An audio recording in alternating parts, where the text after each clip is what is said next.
सुनेत्रा पवार विधिमंडळ पक्षाच्या राष्ट्रवादीच्या नेत्या झाल्यात। याशिवाय त्या उपमुख्यमंत्री सुद्धा होणार आणि राहिला प्रश्न राष्ट्रीय अध्यक्षपदाचा, त्यावरही निर्णय पक्षच घेईल आणि पक्षाचे सर्वाधिकार सुद्धा त्यांना दिले गेलेले आहेत। हे सगळं आहे, बरीचशी स्थिती सगळी ही राजकीय ही क्लिअर झालेली आहे, स्पष्ट झाली आहे। पण तरी सुद्धा सुनेत्रा पवार राज्याच्या उपमुख्यमंत्री पदी बसल्यानंतर आणि राष्ट्रवादीची महायुतीतली सत्ता सांभाळायला त्यांनी सुरुवात केल्यानंतर त्यांच्या समोरची आव्हानं कुठली असतील? अर्थात दुःख आहे आणि प्रचंड मोठं शरद पवार आणि अजित पवार कुटुंबियांवरती, संपूर्ण कुटुंबियांवरती मोठं दुःख आहे। पण या दुःखातनं बाहेर पडून शरद पवार मैदानात उतरले तर सुनेत्रा पवार या थेट विधिमंडळ पक्षाच्या बैठकीत इथे दाखल झाल्या आणि निर्णयही झाल्या। सुनेत्रा पवार यांच्या भोवती आता राष्ट्रवादी काँग्रेस पक्षाचं राजकारण सुरू होईल। त्यांच्यात कोणते गुण आहेत, त्यांनी काय काम केलं आणि त्या काय करू शकतात आणि आव्हानांना कशा सामोरे जाऊ शकतात, याविषयी आम्ही चर्चा करणार आहोत। नमस्कार, मी मनोज भोयर, नवराष्ट्र डिजिटलवर आपल्या सर्वांचं स्वागत आहे आणि माझ्यासोबत आहेत ज्येष्ठ पत्रकार रवींद्र आंबेकर। सुनेत्रा पवार येणारी सगळी आव्हानं कशी पेलतील, काय पर्सनॅलिटी आहे त्यांची, वेगवेगळ्या क्षेत्रात त्यांनी काम केलं, बारामती टेक्सटाईल, पर्यावरण, सामाजिक कामामध्ये ते अग्रेसर होते।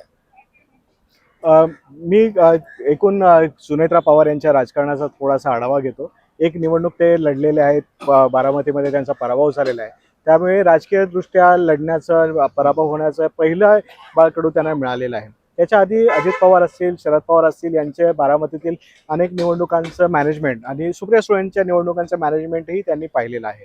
पॉलिटिकल दृष्ट्या त्या फार तशा ॲक्टिव्ह नव्हत्या, पण तिथल्या लोकांशी कनेक्ट राहण्याचा, त्यानंतर विद्याप्रतिष्ठान हे बारामतीचं तसं केंद्र आहे, त्याचं कारभार सांभाळण्याचा असा त्यांचा अनुभव आहे। आणि काटेवाडीचं त्यांचं एक स्वतःचं एक मॉडेल आहे, स्वच्छ काटेवाडी, प्लांटेशन, आरोग्य कॅम्प आणि जे बाकी नॉर्मल पॉलिटिशियन्स जे करतात ते सगळं आहे। पण राज्याचं उपमुख्यमंत्रीपद होणं किंवा आता त्या राज्यसभेच्या खासदार आहेत, तर राज्याचं उपमुख्यमंत्री होणं किंवा अर्थ खातं सांभाळणं किंवा एखादं असं धोरणात्मक खातं सांभाळणं असा अनुभव त्यांचा आजपर्यंत नाही आहे। त्यामुळे हे खूप चॅलेंजिंग आहे। राष्ट्रवादी काँग्रेसने हा जो काही निर्णय घेतला आहे याचे सर्कमस्टन्सेस, याची पार्श्वभूमी थोडीशी वेगळी आहे। ही पार्श्वभूमी शरद पवार यांच्या परिवारातील राजकारणाशी जी संबंधित आहे, ती केवळ बारामतीशी संबंधित नाही, तर पवार परिवाराचं पॉलिटिक्स, पवार फॅक्टर महाराष्ट्राच्या राजकारणाशी याच्याशी संबंधित असल्यामुळे हा निर्णय अतिशय पटकन, म्हणजे अजितदादांच्या जाण्यानंतर तिसऱ्याच दिवशी झाला। त्यामुळे हा पटकन होण्यामागे अनेक डायनामिक्स, अनेक पॉलिटिकल गणित पण आहेत। आता तुमचा एक शेवटचा मुद्दा बरोबर होता रवी, की तुम्ही म्हणालात की अत्यंत वेगानं हालचाली झाल्या, पवार कुटुंबियावरती दुःखाचा महासागर म्हणजे दुःखाचा डोंगर कोसळलेला आहे, पण तरी सुद्धा त्यांच्याकडे जबाबदारी खूप मोठी आहे। पक्ष आहे, कार्यकर्ते आहे, नेते आहे, महायुतीतली त्यांची सत्ता आहे आणि असं सगळं असताना या वेगानं हालचाली राजकीय झाल्या आणि बैठक झाली, त्या नेता झाल्या। पण शरद पवारांना अजिबात याची कल्पना नव्हती असं शरद पवार यांनी सांगितलेलं आहे। दोन्ही पक्ष वेगवेगळे आहेत, पण काय झालं असतं नेमकं? म्हणजे अजित पवार गटातल्या नेत्यांची भूमिका काही वेगळी होती का? नाही, एकूण आता जर आपण पाहिलं की एकीकरणाची जी चर्चा आली किंवा विलिनीकरणाची जी चर्चा आलेली आहे, ती चर्चा कधी आली? अजितदादा गेल्यानंतर इमिजिएटली आली। ती आली शरद पवार गटाकडून आणि त्याच्यानंतर राष्ट्रवादी काँग्रेस, जो अजित पवारांचा पक्ष आहे, जो गट आहे, त्यांनी या मागणीपासून स्वतःला डिस्टन्स करायला सुरुवात केली। कारण त्या सगळ्या बैठकांमध्ये अजित पवार एकटे होते असं साधारणतः सूत्र आणि व्हिडिओजवरनं लक्षात येते। त्याचबरोबरीने नेमकी काय वाटाघाटी झाल्या हा एक मोठा मुद्दा आहे। पुन्हा ज्या पार्श्वभूमीवर हे सगळे नेते शरद पवारांपासून फुटून एनडीएचा घटक झाले, त्याच्या मागची पार्श्वभूमी अशी होती की बऱ्याच लोकांच्या मागे चौकशा चालू होत्या, ईडीची थेट होती आणि ह्या सगळ्या याच्यातून वाचण्यासाठी सगळेजण पक्षातून बाहेर फुटलेले आहेत। तर यामुळे शरद पवारांच्या पुन्हा छायेखाली जाणं, पुन्हा शरद पवारांची नेमकी भूमिका एनडीए बाबत अजून स्पष्ट नाही। ते भाजपसोबत जाणार आहेत का, सगळ्यात मोठा प्रश्न आजच्या घडीला। शरद पवार आज सांगतात की विलिनीकरणाची चर्चा होती, 12 तारखेला निर्णय घोषित व्हायचा होता, पण हे नाही सांगत आहेत की मग 12 तारखेला नेमकं काय झालं असतं।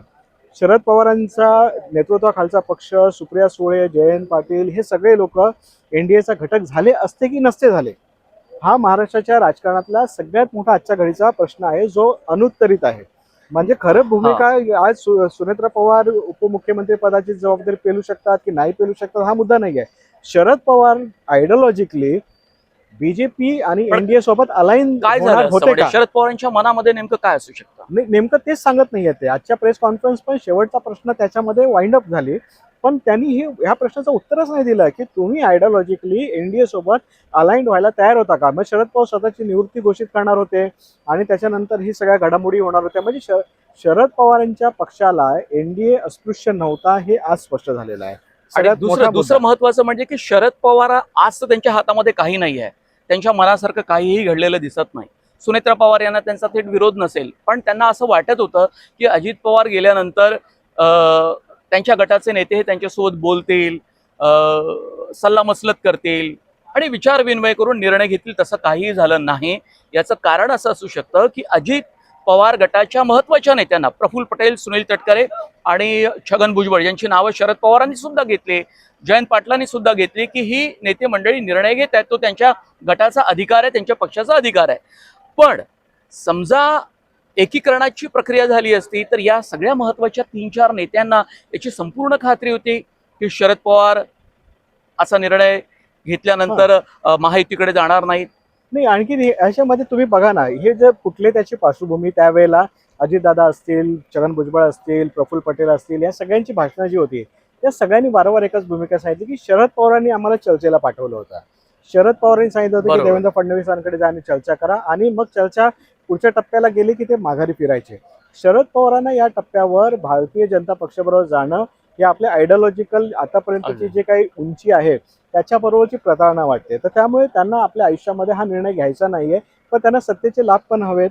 एकूण दिसतंय मला, म्हणजे सत्तेचे लाभ म्हणजे पुरोगामित्व त्यांचं टिकून ठेवायचं आहे शेवटच्या क्षणापर्यंत जाईपर्यंत, राहायचंय आणि सत्तेतही राहायचं आहे.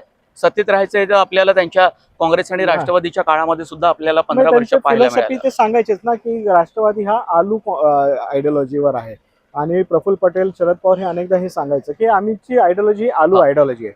तो समोस्यात पण जातो, भाजीत पण जातो, त्याचं काही बनवा तरी पराठा पण बनतो. सो आलू हा सगळीकडे कसा फिट असतो. एनसीपी इज दॅट आलू हे फॅक्टर. आता दुसरा मुद्दा यातला शेवटचा असा आहे की आता सुनेत्रा पवार यांच्या हातात राष्ट्रवादी काँग्रेस पक्षाची सूत्र आली. त्या कशा सामोरे जातील, त्यांच्या आणखी काही ज्या काही कॅपॅसिटीज होत्या, क्षमता होत्या, त्या आणखी वाढतील आणि आव्हानांना सामोरं जाण्याची त्यांची ताकद यापूर्वी कधी दिसली? मला असं वाटतं की माझं एक ऑब्झर्वेशन आहे थोडंसं महाराष्ट्राच्या राजकारणाच्या बाबतीमध्ये. सुनेत्रा पवार तशा पॉलिटिकल फॅमिलीतून आल्यात, लहानपणापासून त्यांनी राजकारण घरामध्ये पाहिलेलं आहे. सो त्यामुळे मला असं वाटतं की त्यांना हा जो शिफ्ट आहे त्याच्यामध्ये फार इतर लोकांना बसतो तसं जर्क बसणार नाही. आणखीन एक महत्त्वाचा मुद्दा आहे की महाराष्ट्रामध्ये महिला राजकारणामध्ये येण्याची प्रोसेस ही शरद पवारांच्याच कृपेने त्याच्या आधी लवकर झालेली आहे. तर त्यामुळे त्या पॉलिटिकली अवेअर आहेत जो महिला वर्ग आहे. त्यामुळे आणि ज्या ज्या वेळेला महिला एखाद्या पोझिशनला येतात तर त्यावेळेला लवकर टेकओव्हर करतात. आणि अनेक आपण उदाहरणं पाहिलेत. नरसिंहराव ज्यावेळेला आले त्यावेळेला त्यांच्या बाबतीत म्हटलं जायचं, देवेगौडा आले त्यावेळेला बाबतीत म्हटलं जायचं की सांभाळू शकतील का. सो सिस्टीम सांभाळून घेते, सिस्टीम तुम्हाला चालवते तशी. तर मला असं वाटतं की याच्यात पण फार जर्क लागणार नाही. एवढाच मुद्दा आहे की जे कदाचित शपथविधी झाला नसता, माझं जे रिडिंग आहे, शपथविधी जर झाला नसता तर कदाचित अजितदादा गटाचीच राष्ट्रवादी फुटली असती की त्यातले नेते भाजपाकडे गेले असते. तर मला असं वाटतं की त्यांच्या ह्या घाईघाईच्या शपथविधीमुळे ही स्प्लिट टळलेली आहे. खूप धन्यवाद रवींद्र आंबेकर, तुम्ही वेळ दिला, बोललात, तुम्ही तुमचं मतही मांडलं, विश्लेषण केलं. ही चर्चा तुम्हाला कशी वाटली तुम्ही कमेंट बॉक्समध्ये जरूर कळवा. आणि नवराष्ट्र हे आमचं डिजिटल चॅनल तुम्ही सबस्क्राईब करा. इंस्टाग्राम आणि फेसबुक हे दोन्ही सोशल हँडल आमचे, ट्विटरसुद्धा हे सुद्धा तुम्ही फॉलो करा. बेल आयकॉनवर जाऊन तुम्ही बटन दाबा म्हणजे तुम्हाला व्हिडिओचे नोटिफिकेशन मिळत राहील. खूप धन्यवाद. नमस्कार.